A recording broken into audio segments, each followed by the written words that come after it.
Hi, I'm going to review the application Quizlet. Quizlet is great for finding study material, creating your own study sets, and then typically what I do is play Quizlet live with my students. You can also have the kids build their own study sets and set up their own accounts and then track student progress with those study sets that they create or that you have also created.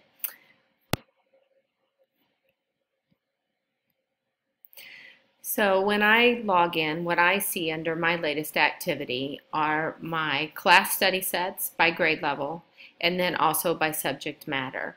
When again I use these, it doesn't record necessarily the student's information. We play Quizlet live, but an option for Quizlet is that the students are able to create their own accounts. So I'm going to explore terms of service a little further.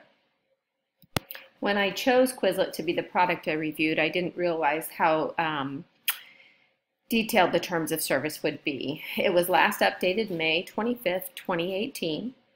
Quizlet has not only a terms of service, but also a privacy policy, Quizlet's community guidelines, and Quizlet's honor code. For eligibility, the service is intended for users over the age of 13, but it goes on to say it's open to all ages. It does offer a restricted feature set and a website experience that removes certain features for those under the age of 13.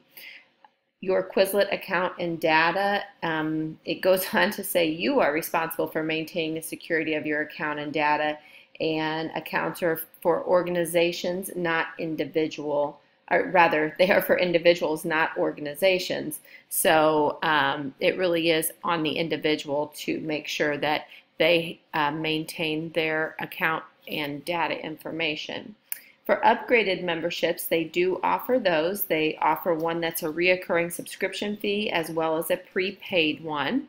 On the subscription cancellation by you, it does say that you can end your upgraded membership subscription at any time.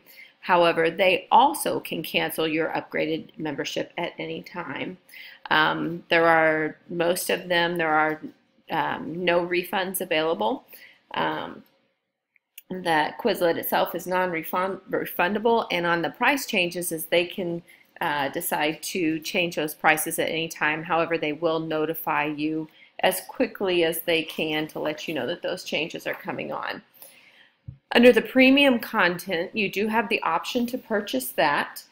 What I thought was interesting under the premium content was on number 4, you could not use it for any commercial purposes. So you can't sell it, use it for advertising or marketing or anything like that to make a profit. With the responsibility of the contributors, that's you. You again are entirely responsible for the composition of the content that is in the Quizlet you produce. So if you violate any copyright laws, it's on you and not on Quizlet. There's a whole list of prohibited content, as you can see here, starting from racism, bigotry, hatred, or physical harm, that's prohibited, all the way to sexual harassment, personal information from anyone that is under 18 years old. If you post or there's a privacy issue, again, it goes on to say that all of those things are prohibited. Privacy rights, trademarks, copyrights, anything that's obscene, anything that's illegal, anything that asks for personal passwords, all of those things are prohibited. Junk mail, chain letters, criminal activity, it runs the gamut, but all of those things are, of course, prohibited to be utilizing Quizlet for. So in addition to the terms of service, there's also a privacy policy. The privacy policy states that they only collect personal information when they need it. There's no sharing of personal information. There's no storage of personal information, and the user has control over how the personal information is saved. On the privacy notice, they do collect a birth date to allow them to comply with applicable regulations, which has to do with the federal laws that have talked about not soliciting to those students under the age of 13. The information, however, is automatically provided when you use the service. They collect things like the type of device used, your geolocation, your language, your browser type, the date and time of the visits that you are on Quizlet, the IP address, and Facebook Connect and Google login, which I thought was very interesting. Because Quizlet can actually use information from your friends list to contact them or get information about you from your friends list. You can request that information be discontinued or removed, but you do have to go to the feedback and request it from their database before they will do that for you. Information about children. Again, it's used for those 13 and over. They do offer a child account with restricted access. They may use de-identified information, meaning that they will take the information, the personal information from the students that have registered and get rid of it. But then, how was the program used will be collected for research, marketing, and then, of course, commercial purposes.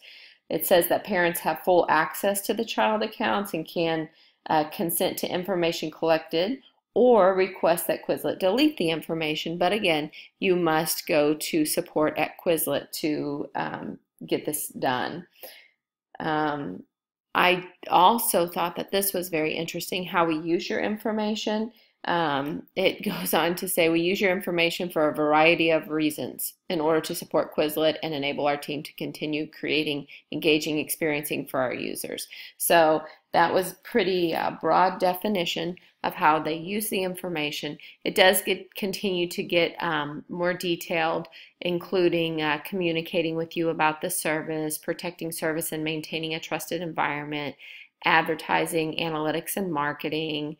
But then it also goes on to talk about the third-party analytics, that they can release some information to third parties, and then they will then use those that information by you. Since you agreed to use Quizlet, you are agreeing that the third parties can also have that information for their programs. Then they go on to define cookies and what cookies are, and then what types of cookies they use, and then the different things that they use the cookies for. So all of this is under the privacy policy. Then the next thing is the honor code. And with the honor code is just how you act on Quizlet. For example, this is down here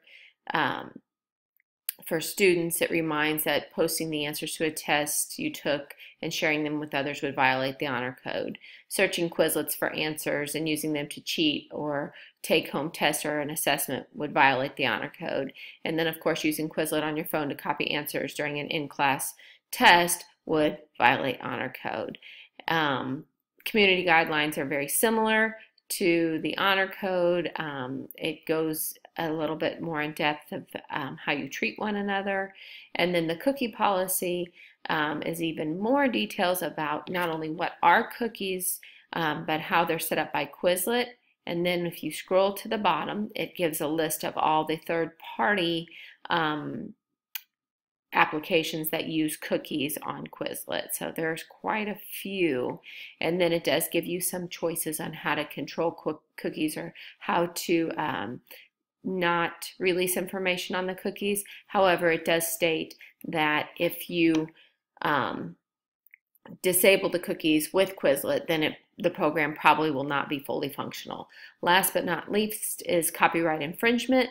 It talks about copyright infringement, and if you come across information that you think that it might be infringing on copyright, this is how you submit the information that it has been infringed upon. So that is the terms of service for Quizlet. I do think it's a really good program. However, as with any application, you just have to be aware of how they collect your information and what that information may be used for.